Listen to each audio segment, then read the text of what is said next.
In today's lecture, we are going to discuss about rocks. If you remember that the last lectures we were discussing basically on the characteristics of rock, how we can identify the physical properties of rocks, optical properties of rocks, some of the methods like XRD techniques, SEM techniques. So these are the techniques and the topics we have covered till today. And from today onwards, we'll be starting or we'll start discussing about the rocks. So this is the syllabus as of now. Our status minerals we have completed almost the first topic. Now we are going to start with the rocks.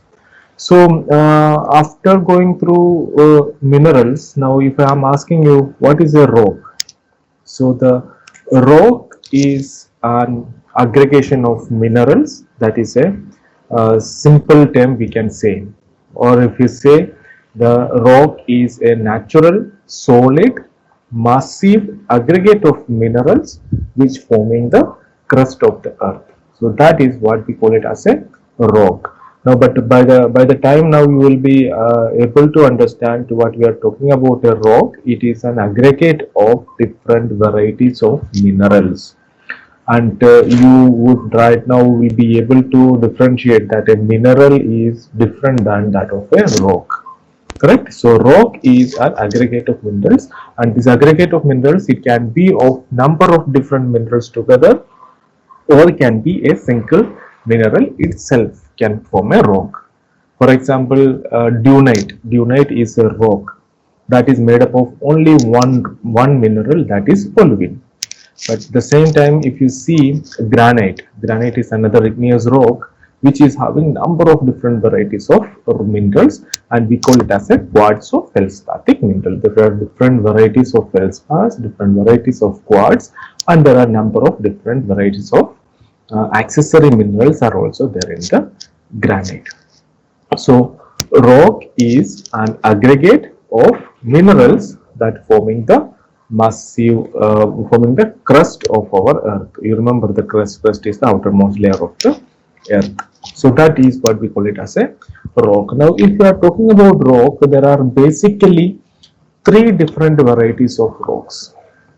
You know, you must have studied it in the school time onwards, so that they are called igneous rocks, sedimentary rocks, and metamorphic rocks.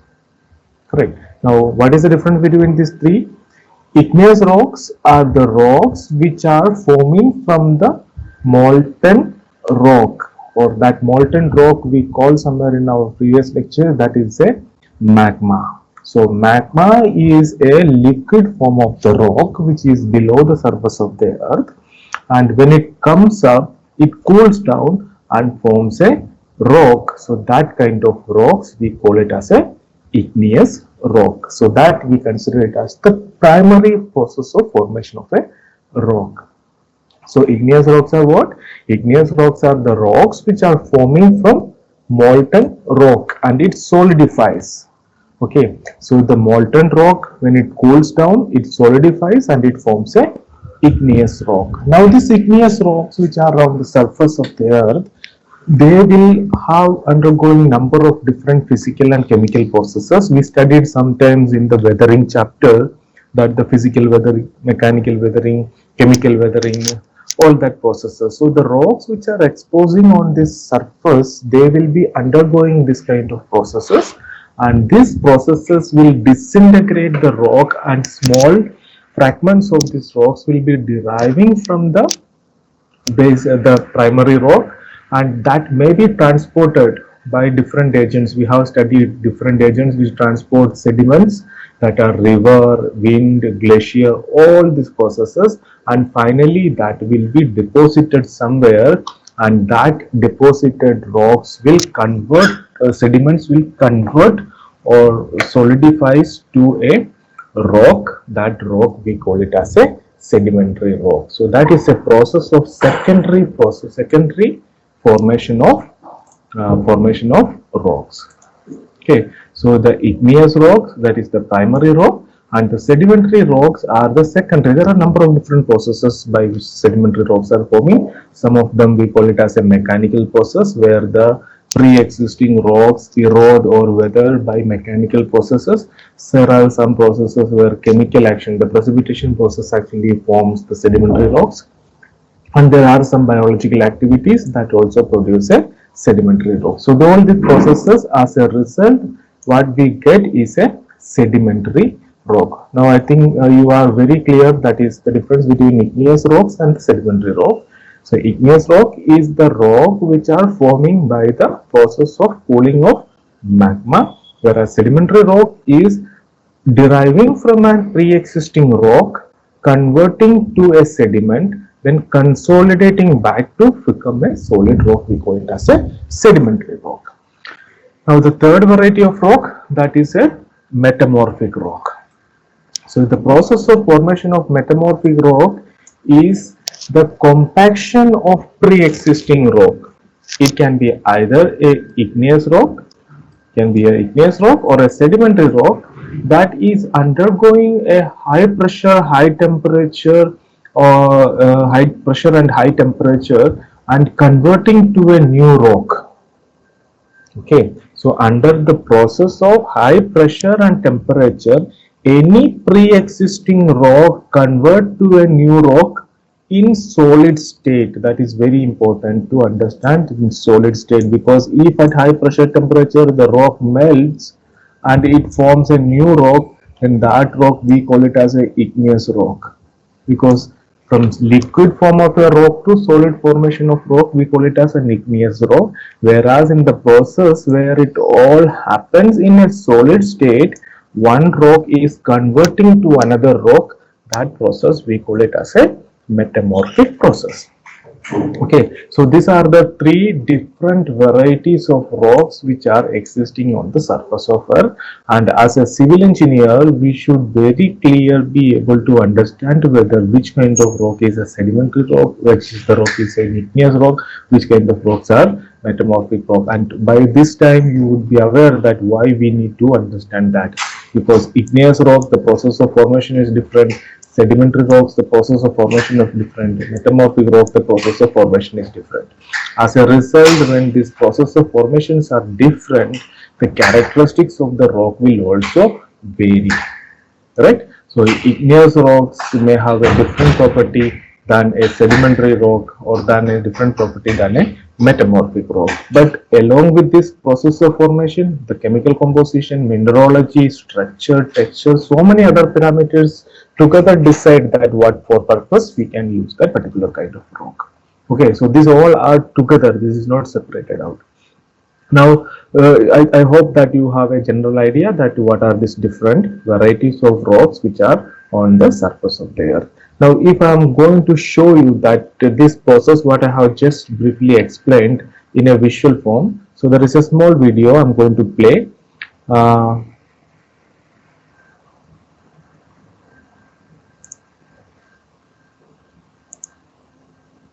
Okay, so this is a small video. You start observing from the side where the magma which is coming up, and then what is the processes going on. Now if you see, so this is the area where the magma comes up, then it is spreading out, correct? So this spreaded out magma will become a rock. Now this we call it as a igneous rock, and now igneous rocks which are formed here, all these igneous rocks, there is water which is falling on that. So as a result it started flowing through the river, and it is going to finally deposit in the bed of the sea. So this will become a sediment. So this process we call it as a sediment, and now that sediment will get compacted by the pressure of overburdened sediments, or by the escaping of water. So that will create a rock, we call it as a sedimentary rock. Now this is the process we have sometime discussed, that is the plate tectonic process. This plate tectonic process will bring these materials below the just 1 minute, bring that materials below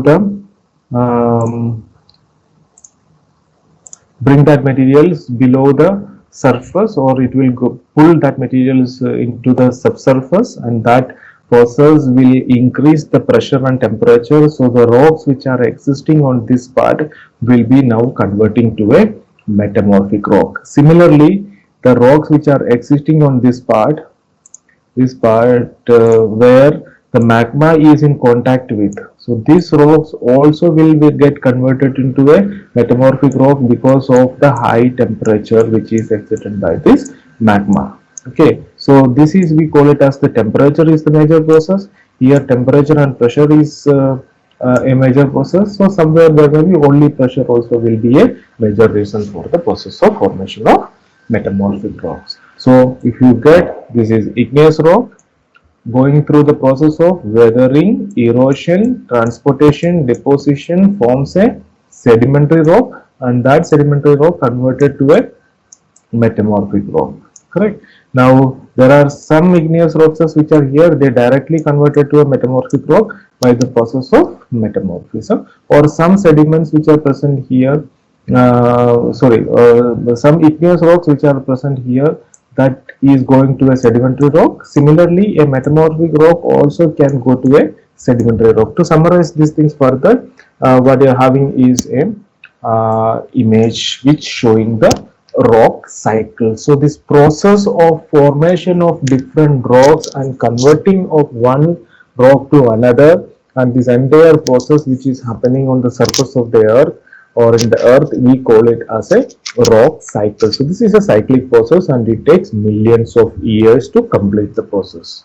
It is not an year or 10 years or 100 years, it takes millions of years to complete this process, right? So the process starting from the formation of what we call it as a magma is forming from the mantle. By partial melting it forms a magma. So this magma which solidifies, process is called solidifies. What is the process? It is the magma converting to a rock, we call it as a igneous rock. So that igneous rock converting to the sediments by some activities, by a rain or by wind, by water, by glacier, anything what we have discussed in the first chapter. So that will convert into a sediments, loose materials, and this loose materials will convert or it will solidify by the process, we call it as a lithification process. The process of formation of sedimentary rock from loose sediment is called the process lithification. Okay, so that lithified sedimentary rocks now going to a process of metamorphism. What is the metamorphism? The process of changes in rock under high pressure and temperature will produce a metamorphic rock. So that metamorphic rock will now go down deep into the mantle and it will convert a magma again. So this one cycle completed. Now along with that there is one more cycle. This igneous rock, sometimes they convert directly to a metamorphic rock, and this metamorphic rock convert to a sedimentary rock. Okay, so these are the interconnections. So this all process together we call it as a rock cycle, and it takes millions of years to form the rocks and changing the rocks, and new rocks are forming on the surface of the earth. Okay, so hope you understood the process of formation. There are basically three types of rocks. All these three types of rocks are in a cyclic process of changing its characteristics and changing forms, and this process of changing these characteristics and form we call it as a rock cycle. And the processes involved in the rock cycle, first one is a partial melting produces magma, solidification produces igneous rock, weathering and erosion produces sediment, lithification produces sedimentary rock, metamorphism produces metamorphic rock. Correct? So these are the processes involved in the rock cycle. Now if you see a little backward from here, that we discussed about the magma which is forming here. Now briefly let us see that we have seen some of the videos where magma is flowing out on the surface, and we discussed that in the earlier lectures. But here what we are going to discuss is slightly about the characteristics of magma, that is having a temperature of around 600 to 1400 degrees Celsius, and composed of majorly of oxygen and silicon, and other elements of aluminium, iron, magnesium, calcium, potassium, sodium.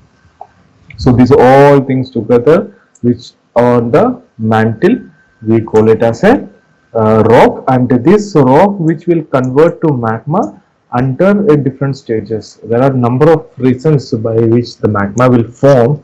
It is either changing the temperature or the pressure, or some activity like the adding to some water or a fluids to the mantle. So that converting these things to a magma, and when it becomes a magma, it will have a tendency to move upward direction. We'll see a small video at the end of the session, so that will bring these things clear to you. Okay, now while these things are moving up, what happens?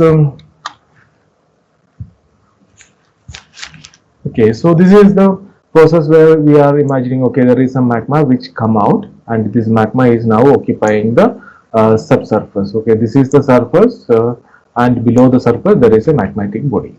Now this magmatic body which is present here, which will have a tendency to cool down, and it will have a tendency to come up. So both the processes will be working parallelly. So while this magma is under the surface, it will slowly cool down, and some different varieties of rocks will be forming. Now if you see this, these all are formed rocks. Okay, but the magma which is still inside the chamber or in that volume, that is still remaining in the molten stage. So this process of formation of rocks will change the characteristics of this magma. As a result, in the surface of the earth, when we see in the crust where there are different varieties of magma available. So these varieties of magma, we, for the purpose of studying, classifying it into either a basaltic magma or an acidic magma or a granitic magma or as a carbonate composition magma, depending upon its chemical composition. Ideally speaking, this is a single one magma that is converting to another magma because of the process of formation of some materials which is converting to rock. Correct. So this magma, where if it is erupting and the rocks are forming, we'll get a basic basaltic lava flow. But in this case, same chamber, when it is erupting, the rock type is different.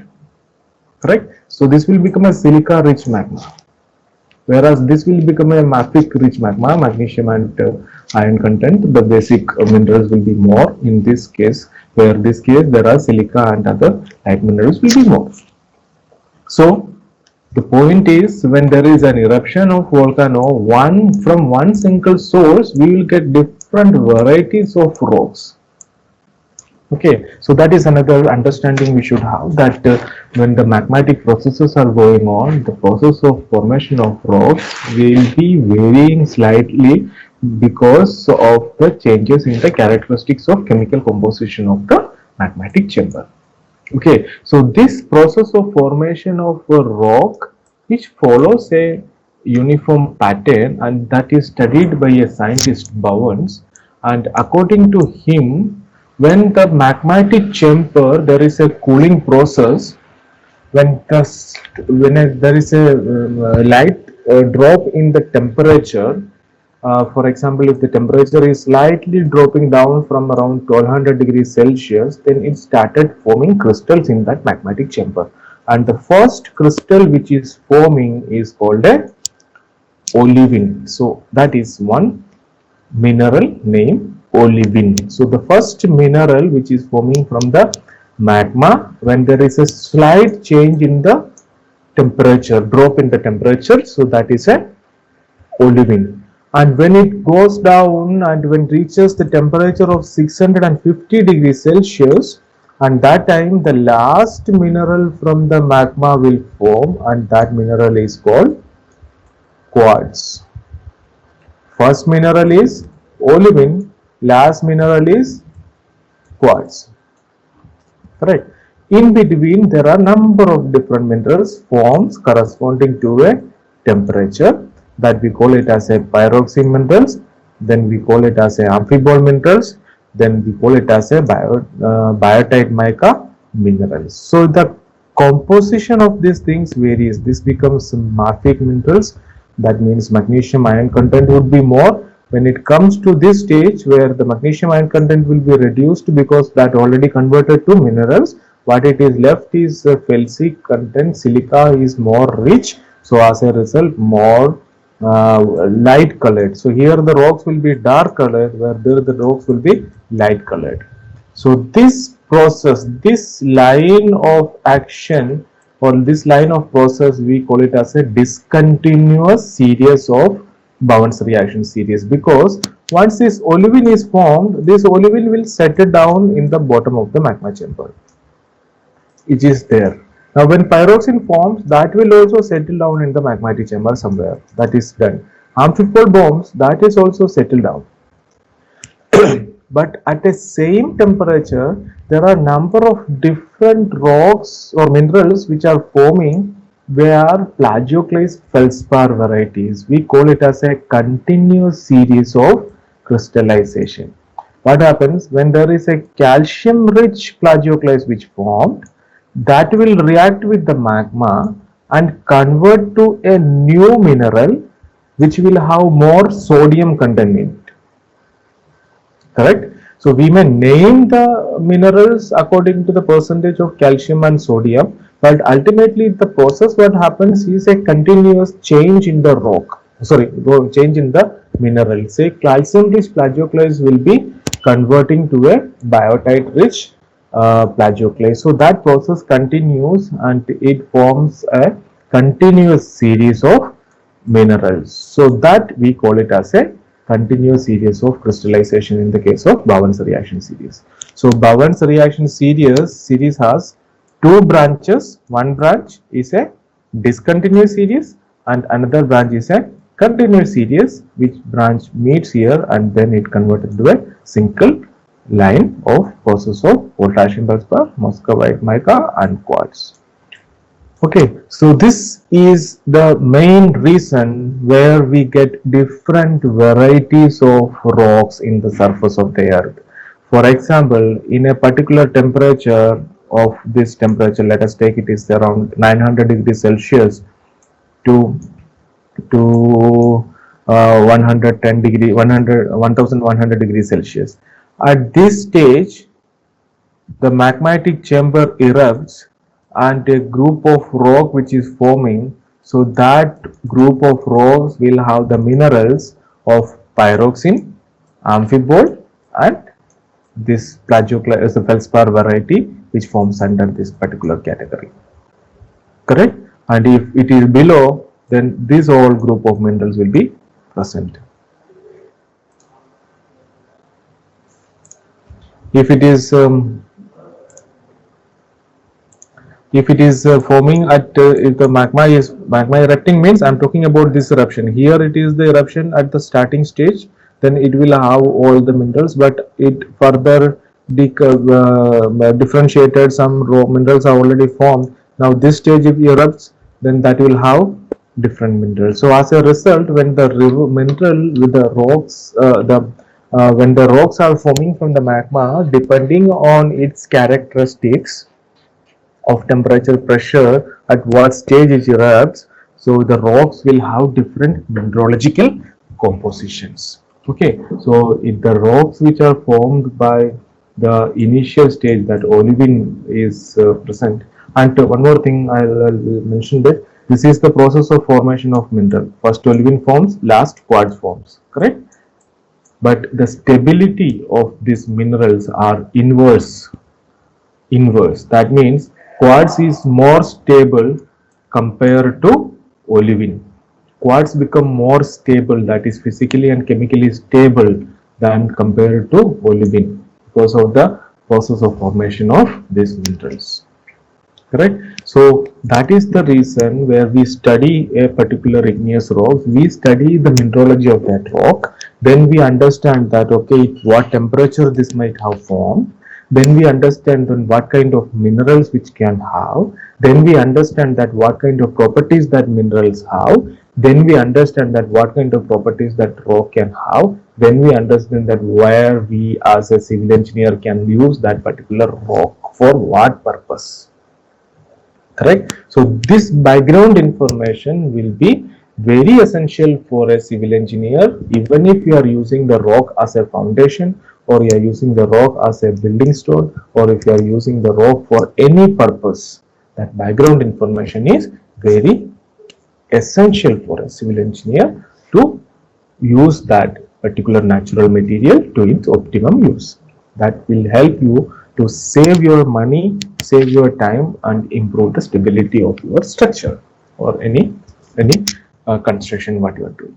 Correct. So this is the process of formation of igneous rock. So what I discussed till now, we discussed what is igneous rock. We briefly discussed about the rock cycle. Then we very briefly discussed about the igneous rocks and how is it forming from the magma, and what following pattern, what is the pattern it forms, and it is governed by, or it is not governed by, it is, you can summarize that process of formation of mineral from a magma by a chart. That chart is called a Bowen's reaction series, and Bowen's reaction series we saw that which mineral forms first, which mineral forms last, and there is continuous series, there is discontinuous series. So these all things together creates lot of different varieties of igneous rocks on the surface of the earth. Now when you get a rock which is made up of more percentage of olivine, then you should know that in what temperature or pressure this rock might have been come out from the magma. And if you're getting a rock which is formed at the by quartz, then you should know that at what temperature it have gone through. For example, if I'm taking a quartz, the quartz will only be able to survive to a temperature of around 650 degrees Celsius. If I heat the quartz more than that, then the quartz will become liquid, it will melt. But if I take olivine and if I heat that, that can survive a temperature of 12,000 degrees Celsius, sorry, 1200 degrees Celsius. Okay, so if I take a pyroxene mineral and if I heat that, it can easily withstand a temperature of around 1000, 1200, 100 degrees Celsius. Correct? So this is what the information is. Biotite mica is less. So this is temperature stability also. Accordingly, they are having all other properties which are related to the process of formation. Okay, so now when these rocks are forming, this is the magmatic chamber from where the magma is coming up. This is the rock through which the magma is coming up. So some magma will be crystallizing here. Here it started forming the rock. It will remain here, and this will form rock in a later period. Some part it comes up and it started forming the rocks on the surface, and this we call it as a volcano. Okay, so this group of rocks which are forming at three different levels. First, we call it as a volcanic rock because it comes out and then forms a rock. Second, which is at an intermediate depth, we call it as a hyperbasalt rocks, which forms up to a depth of around 2 km.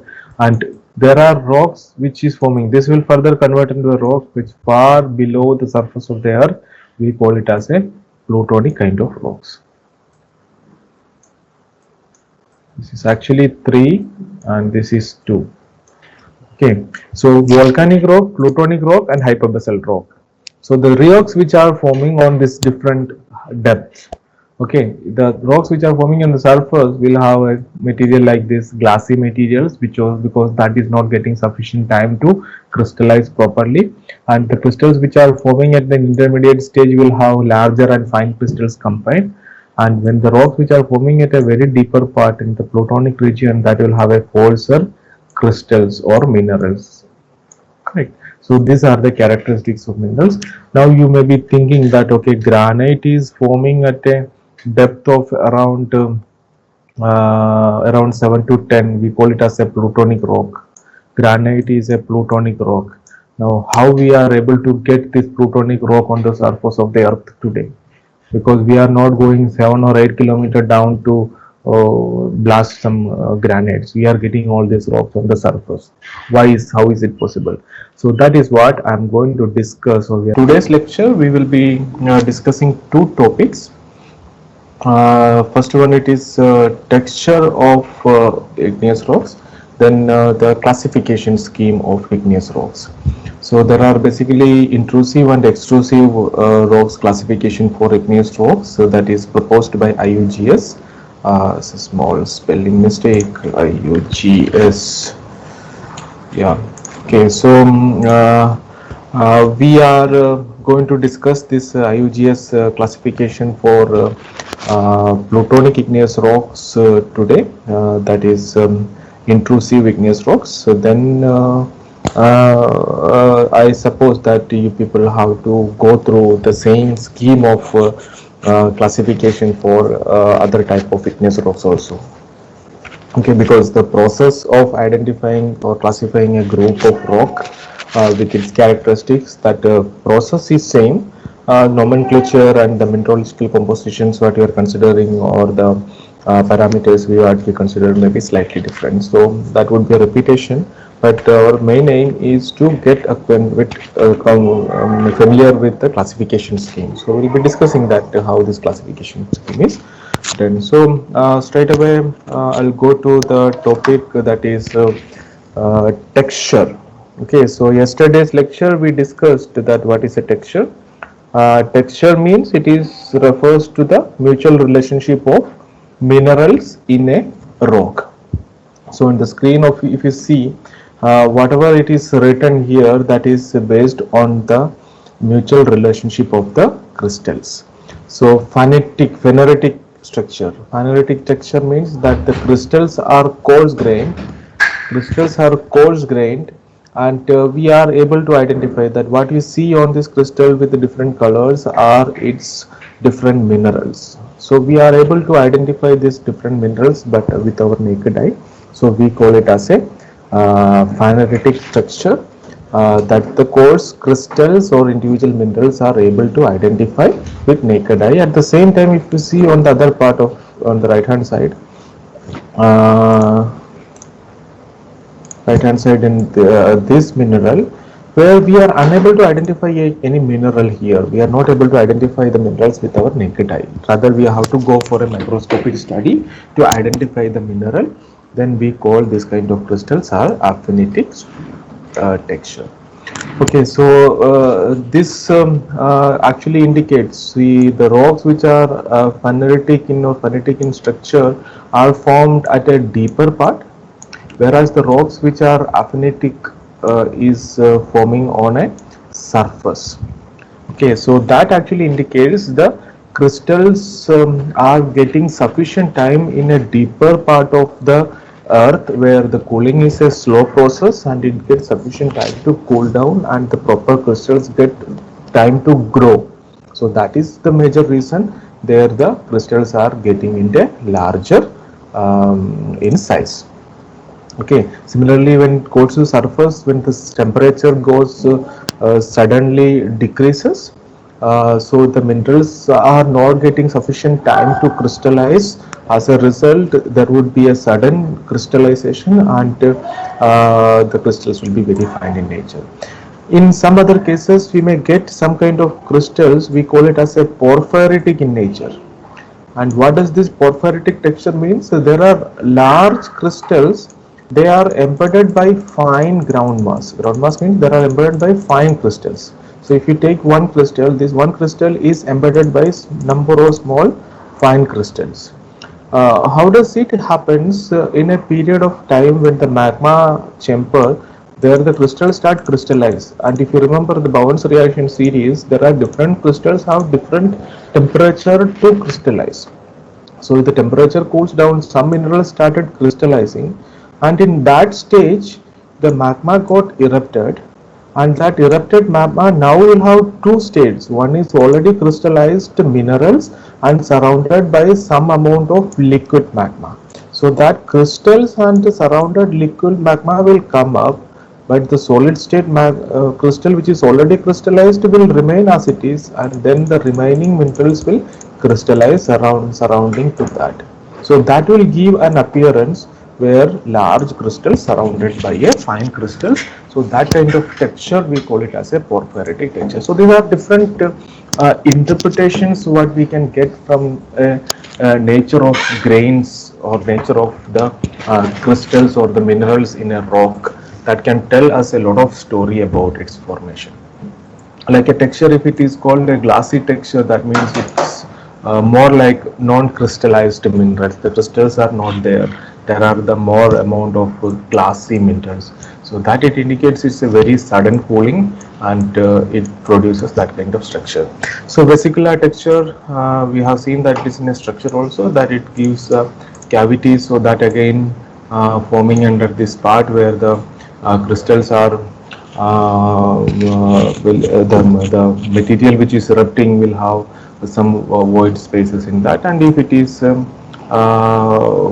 with later, then it will have a pyroclastic structure. So these are some generalized view of the texture and its importance what we are discussing. So what we are going to see here today, we are going to discuss these textures and how we can classify these textures and what are the basis of classification of these textures. And briefly we'll see the terminologies which are associated with the texture. So the objective of studying this texture, that when now till today, if you people have any time seen a rock, what you must have noticed is the color of the rock. Okay, so the color of the rock which made is now, like if you see the rock on the surface of on the screen on the left hand side, the first rock and the third rock, one is glass and another one is granite. So glass, when you see, then you see that the crystals are not seen, they are very glassy material, then it automatically give you an idea, okay, this is a rock which formed on the surface, very fast cooling, there is no crystallization, chances of proper interlocking is less, so the strength point of view, this is very bad. Whereas when we talk about the granite, which shows a proper interlocking structure, the proper growth of minerals, so that it gives me a very good strength. Okay, so that is what a perception of observing the rock, what we are expecting you to get after going through this small lecture where we will discuss the texture of igneous rocks. Okay, so fine. So we'll see that what are the parameters, and these terminologies, don't be so confused with the terminologies or the terms what you are going to use in this lectures, in today's lecture. You just be familiar, little bit of familiar with that, so that it in any time in the future, if any textbook or any report when you read, and a geologist, if he is writing that the rock what you are going to use for this construction is showing a porphyritic texture, then I wish that you should at least know the, okay, this report he is talking about a texture, and he discussing about the nature of the minerals in that classification is based on the size of the crystals in a rock, or the term is used on the basis of the size of crystals in a rock. So that is what the primary objective what I wish that every civil engineer should have after going through this a report. Or sometimes in the future we read a report which is, because every major constructions, when you are talking about the civil engineering work starts after the geological and geotechnical investigation. So when a civil engineer start looking into any site, they will have a report prepared by a geologist and a geotechnical engineer. So these two reports are the foundations for your design, your considerations, all your parameters what you are going to take for that particular design is going to be related to these reports produced by the geologist and the geotechnical engineer. Now if you are able to read that report carefully and understand the things, then you will be able to use the natural existing conditions of that area for your construction. And if you are not able to use that, read that report carefully, and if you are not able to understand that report, that means you are going to overlook some of the natural existing parameters of that region, and it may cause damage to the structure in a long term. Okay, so that is what the primary concern of studying a geological aspects or natural aspects of an area for civil engineering works. Now when it come back to the textural aspects, texture, we are going to discuss these textures based on four main parameters. Texture based on the crystallinity, degree of crystallinity, that I was told about these three things, 1, 2 and 3. So where the degree of crystallinity was the main thing what you had discussed about.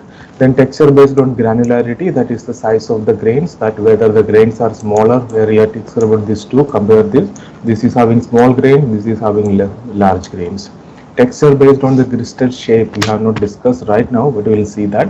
And texture based on the mutual relationship of the minerals in the shape. So here all the crystals are of same size. Here some of the crystals are larger and some are finer, so that is two different categories. So there are a number of terminologies but which associated with this different four categories. So we'll see one by one. First let us see the first aspect, that is structures based on degree of crystallinity.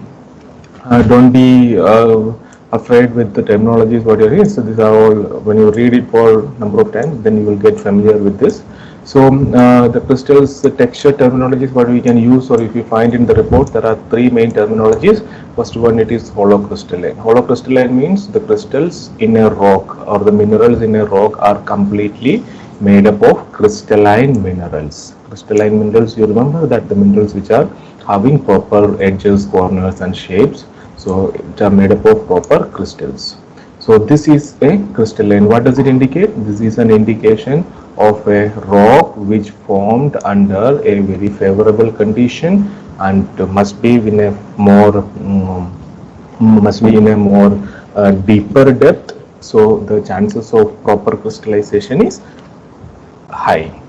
Then the just opposite of that, we call it as a holohalline. Holohalline is a rock which is completely made up of amorphous minerals or the glassy minerals. Okay, so here this granite is mostly completely made up of crystalline. Here glassy minerals, this glass, this is made up of completely halline. And if it is in between, that means the rocks are of having both the things, that half of them are crystalline and half of them around, not exactly the half, that is partially crystalline and partially amorphous, when we call it is a hemi-crystalline texture. So whenever you now read this terminology in a textbook or in a report, then it will automatically take you to a lot of information about that one rock. Now if you are talking into the texture based on the granularity, there are two type of rocks we already discussed, phanetic and aphanetic. Phanetic, that individual crystals are visible by naked eye. There are aphanetic, individual crystals are visible only under the microscope. So if the crystals are visible by naked eye, we can call it is a coarse grain, medium grain or fine grain. And that size also varies from 5 millimeter and above. If you call it as a coarse, then you call it as a coarser grain. And if the size is 1 to 5 millimeter, we call it as a medium grain. And if it is less than 1 millimeter, we call it as a fine or fine grain sediments, fine grain minerals. And aphanetic, because we are studying it under crystalline, they are classified into microcrystalline, cryptocrystalline, mirrocrystalline or glassy. Microcrystalline means that the crystals are visible under a microscope, normal microscope. And if the crystals are visible, are so small to be separately distinguished under microscope, then we call it as a cryptocrystalline. So individual crystals are so small to be separately distinguishable. So we can see that there are some crystals under microscope, but individually we may not be able to separate that. We call it as a cryptocrystalline, mirrocrystalline, that it is intermediate of these two, and glassy means that the crystals are completely non-crystallized in nature. Okay, so these all observations are going under the petrography of microscopic petrology. That we, if you remember, we had discussed about the optical mineralogy, where the mineral is studied under a microscope. Same thing we study here, the rock under a microscope, and here there we identify the characteristics of the minerals of a rock. So this is textures based on the shape, that how individual crystals are there. So if you take a crystal and there all the crystals are of proper shape, then we call it as a euhedral crystal shapes. Then if all the crystals are made up of euhedral, there are three terminologies: euhedral, subhedral and anhedral. Euhedral means well developed crystals. Subhedral means that the crystals are of somewhat crystalline nature, but unhedral means the crystal doesn't have any crystallinity, that the proper there is no crystal shape. So if all the crystals are made up of euhedral, subhedral, or sometimes it may have a mixture of euhedral and subhedral. Now, second terminology, we classify the crystals based on the growth. Okay, so what is the shape of that crystals? Either it is all of same equidimensional, all the sides which are equally grown, tabular crystal developed along two directions, and prismatic crystal developed along three directions. So all three sides, or x, y, and z, the crystals are developed in all three directions. We call it as a prismatic crystal. So these are all terminologies what we are expected to see in the reports. So these are the textures we have already seen. So this is a porphyritic texture.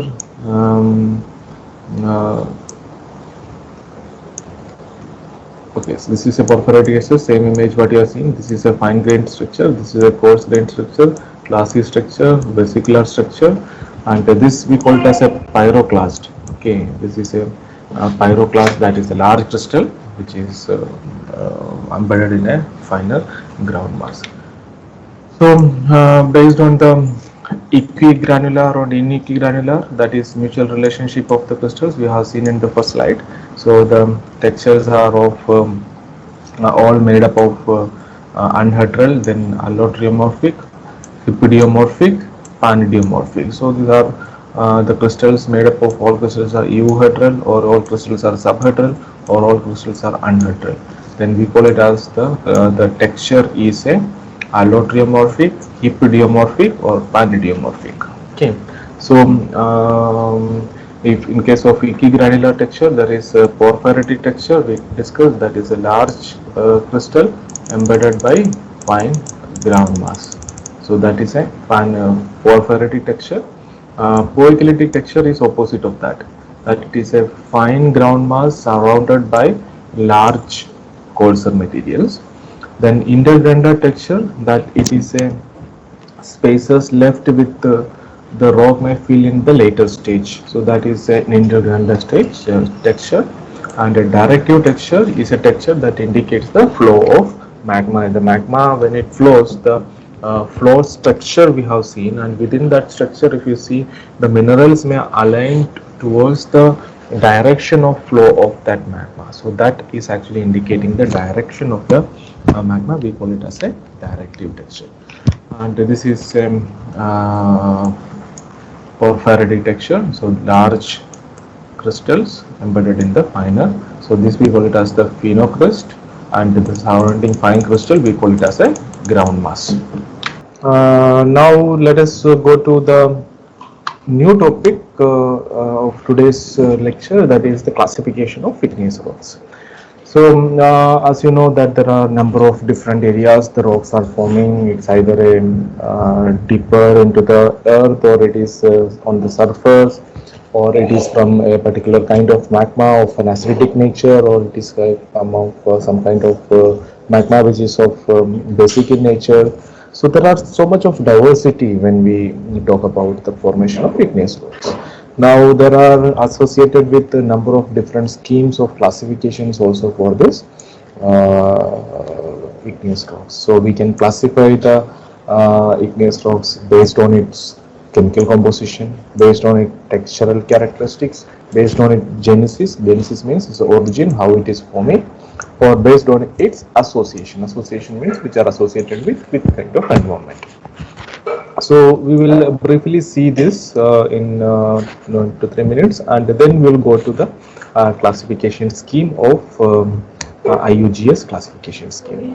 So based on the mineralogical composition or chemical composition, we can classify the minerals are of which kind of minerals are essential minerals, and based on the accessory minerals we can classify the rocks. What is these essential minerals and accessory minerals?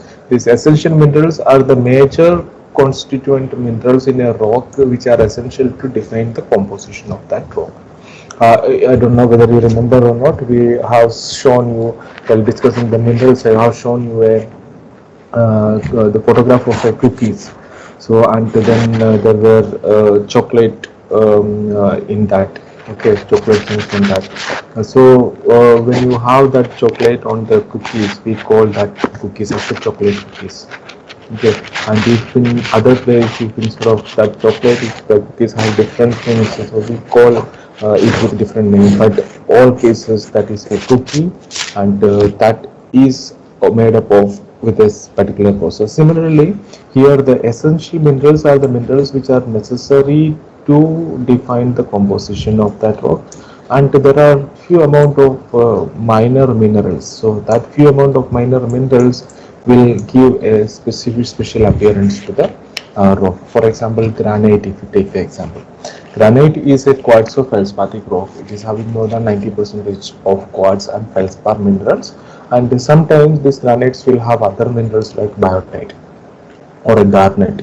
So that minerals, when it is added to this granite, that it added some varying color or varying texture to that. So that we call it as a biotite granite or a garnet granite. Based on that, we classify that into that category. So essential or mineral composition we use for the classification of the minerals. Then sometimes the minerals are of felsic in nature, that will have light colored more amount of feldspar and silica. Sometimes it will have dark colored minerals, so based on that we classify. So these are the terminologies what we can use. The rocks made up of light colored rocks, basically we call it as a eucratic minerals, or the composed of dark colored minerals we call it as a melanocratic rocks. So that is all based on the mineralogical composition we classify. Then the chemical composition, we see that how much amount of silica or acidic nature minerals are there. Then it is either an acidic, intermediate, or basic, or ultra basic. So the percentage of minerals of silica, which is more than 65 percentage, that gives a fresh color look to the rock, and it will have a name of acidic in characteristics. So if it is having 44 to 55 percentage of silica, then the minerals will have darker in nature and will have more basic minerals present, so that will classify into the basic. And if it is again more than that of 44 percentage of silica, we call it as an ultra basic kind of rock. And if it is intermediate, that means 55 percentage to 65 percentage, we call it as an intermediate kind of rock. Okay, so these are the basic classification schemes. So some examples to see. And now it comes to the classification that it is widely accepted these days, and most of the rocks of igneous rocks are classifying by this scheme, that IUGS classification. The IUGS means that is International Union of Geological Sciences. They proposed a classification, and while considering this is a union group of geologists who are working on the different geological aspects, and out of this, one task they have taken up is to classify the rocks into igneous rocks into specific names, okay, specific categories. And while considering this, they have considered these 10 principles, like if I go for the first principle, that the igneous rock nomenclature should be based on the descriptive attributes. So whatever we can see on the rock, that should be used for the classification, and the classification should be dependent on the actual attributes, not depending on the interpretation. Like when I discussed about the texture of rocks, I said that okay, this fine grain indicates or the glassy nature of the rock indicates this is formed in the volcanic nature. So that kind of interpretative nature should not be used for the classification. Rather, whatever we can observe physically or with a minor aid of some instrument, we have to take that use. The basic or root names, because the rocks have been studied from hundreds of years, so that basic root names, whatever they have given for that rocks, should be still to be continued, so should not be completely a new name. So that is what one another principle they have taken into consideration while taking the UGS classification. The terms to be used, any classification should follow as far as possible. To be used in any classification should be follow those which are currently and widely accepted as being useful terms. Okay, So the terms which are existing, already existing, that need to be followed.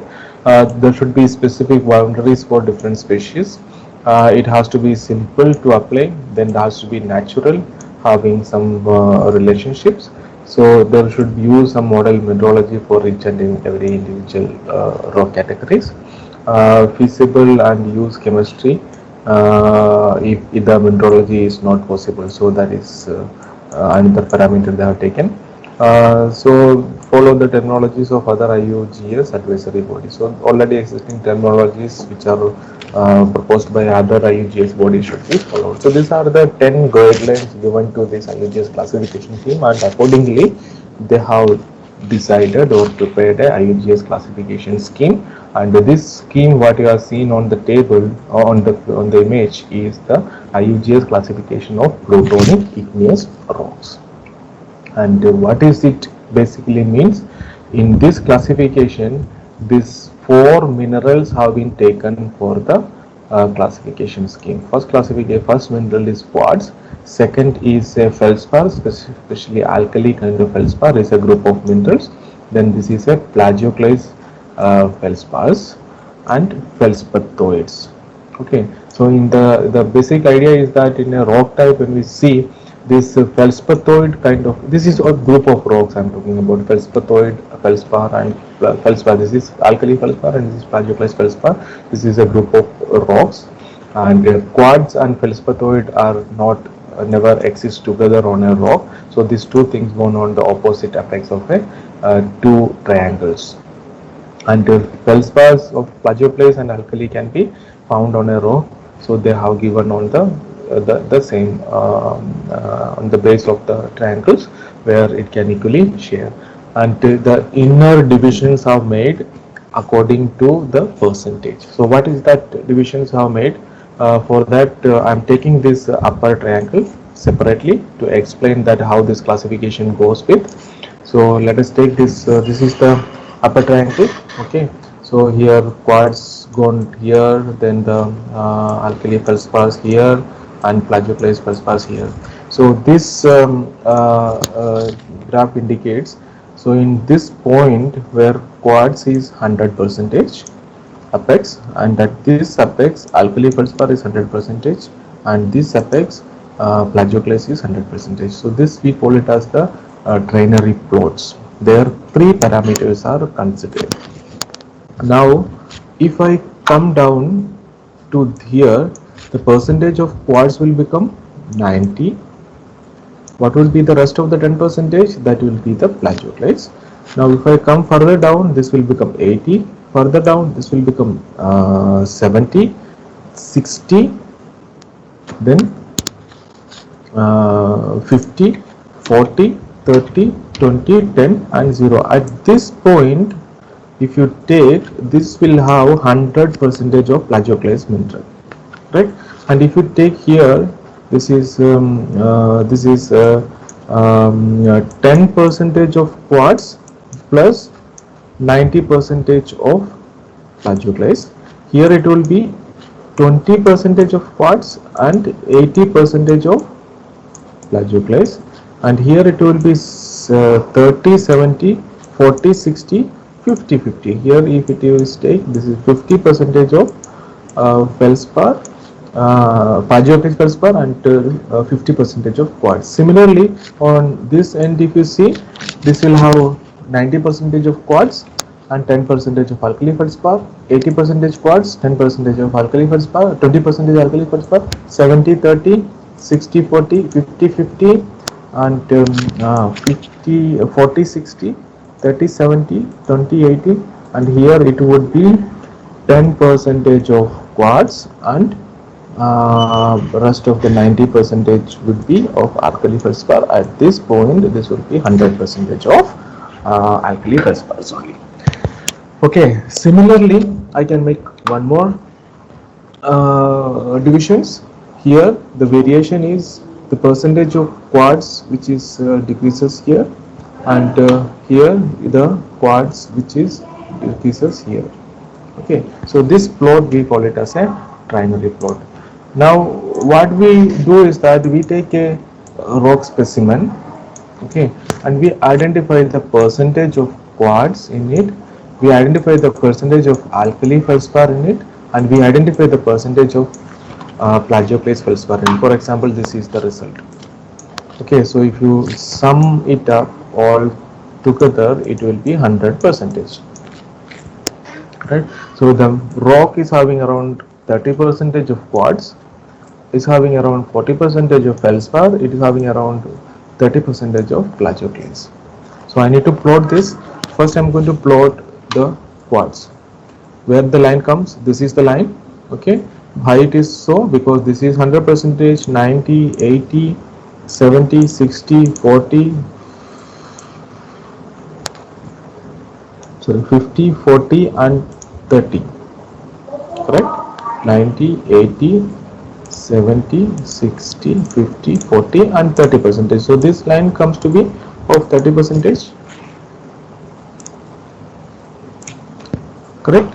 Now what you are having is the feldspar is 40 percentage. Now I consider the feldspar. Where is the feldspar? Alkali feldspar. Here it is 90 percentage, 100 percentage, 90, then 100, 90, 80, 70, and if you plot it, it comes out to be of 40 percentage here. And similarly, if I plot the third, so that is 30 percentage of plagioclase feldspar. Plagioclase feldspar, here it is 10, 20, 30 percentage. So altogether, all these things are intersecting here, intersecting at the point, and that is the point where my this particular rock falls. Now if I project this all triangle on this map, this designed map, where it comes somewhere in the this region. And what is this region called? This all region called granite region. This is all this region which is called granite region, and within this granite region, cyanogranite is the name. So this rock type what I am having in my hand is what rock type or what rock it is? That is a cyanogranite rock. That is a granite, but the specific name for the granite is cyanogranite. Similarly, any rock when you get or of plutonic in nature, that you can study the percentage of minerals in that quartz, alkali, feldspar and plagioclase, and if it is feldspathoid, then that will come down this area, and if it is quartz bearing mineral, then it will the rock it will go on the upper triangle. Okay, so this is the classification scheme for the rocks, igneous rocks, basically plutonic igneous rocks. Okay, so whenever you see that tonalite is a rock, if somebody is specifying, then you should understand that is having a very less amount of alkali feldspar, because it is around less than 10 percentage, and it will have almost 40-50 percentage of quartz and plagioclase feldspars.